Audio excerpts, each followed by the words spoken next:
you arrived and with your class of Nooglers, and you were loaded onto a bus and taken for this really beautiful tour around campus. And I'm sure there was some sort of five-star catered lunch and Wagyu incredibly the beef. smartest people you've ever met as the introductory speakers.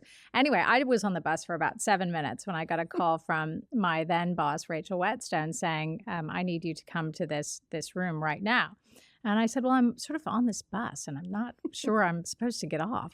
And she said, I need you to get off. And I sort of hung up the phone and kind of thought about it for a bit, maybe 5 minutes or so. And honest to God, I look up and I see Sergey Brin and Rachel Whetstone and David Drummond, who was then the chief legal officer at Google, on Google bikes.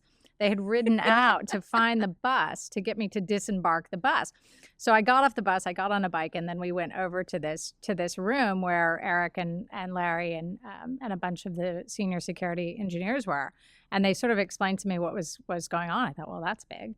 And right away, I knew you needed to get people out on, at that point, evening news was still quite a thing. You need to get people on evening news. We needed an op-ed that was going to articulate Google's position. You needed third parties and human rights activists in that case arguing on Google's behalf. And it was, I felt like, okay, I didn't totally understand what I was going to do at Google. I really, truly didn't know the difference between an operating system and a browser. I was like not a tech person. I'd taken John McCain to Google when in 2008 during the campus tour.